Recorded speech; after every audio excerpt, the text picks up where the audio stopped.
when I experience that, not just read it, it's not just a corpus that we look at, that we read the Bible, but it's alive, it's a living word. When that becomes alive in me, then it allows me to be able to see that in other people. Because I know me. Because if I can find him in me, because I know what goes in this head. Well, and you see, when you see people who are noble in spite of their suffering, it is ennobling, it is uplifting. Like really it is. And it's been striking to me too.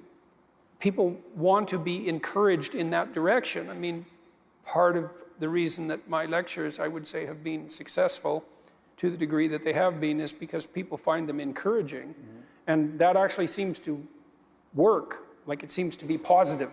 Because it isn't necessarily good news. Well, it seems to be. I mean, it isn't necessarily the case that that would be the case, because it could have been that I would have said encouraging things to people. There's more to you than meets the eye, and you're capable of more than you're demanding of yourself. And if you took on your responsibility and faced the things that you're trying to avoid, that your life would be richer and better, and for you and for everyone around you. And the result of that could have been that thousands of people would come to me and say, I gave that a pretty good shot, and your advice is really awful, and everything is, well, seriously, like I took on that responsibility, it just bloody crushed me, and I'm way worse off than I was before, and everything's gone to hell around me, and like, thanks a lot, buddy. And that it's not like that's a completely incomprehensible possibility. But that doesn't seem to be what happens. What generally happens is that young people in particular, but not only, come to me and say, look, I've been trying to take on more responsibility and to face the things I've been avoiding, and everything is way better. It's like, okay, well, isn't that something? Maybe onto something. Well, then you ask yourself, well, what's the limit of that? Because that's the religious question, fundamentally, is, well, if you took on all the responsibility you could take on, and you faced everything that you needed to face, what would you be like? Who would you be? And how would the world transform around you? And, well, if the partial answer is, well, if I do that a little bit, things get a fair bit better, then the next question might be, well, what if you did that completely?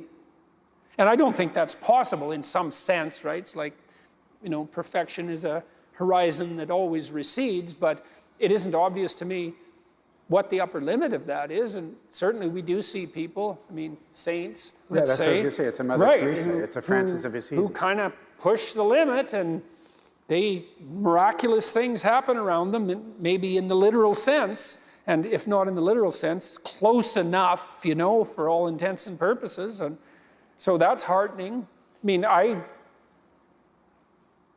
tear myself apart about this in many ways, because I think perhaps it's possible to take on too much responsibility and to crush yourself as a consequence. Maybe that's a sin of pride. Who knows? It's certainly possible. But my experience so far has been that when you see people bear their suffering nobly, there's nothing in that but good. That's something. And then when you see people take on more responsibility and decide that they're going to aim up and confront their suffering honestly and forthrightly, that their lives get better and the lives of people around them get better too.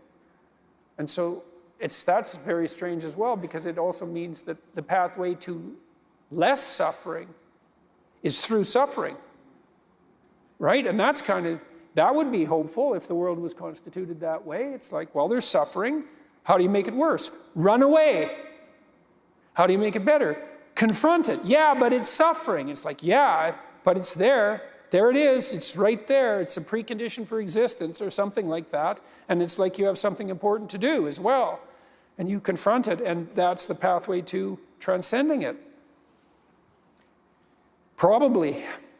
It's rough. Maybe we wish it would be different, and maybe we don't too.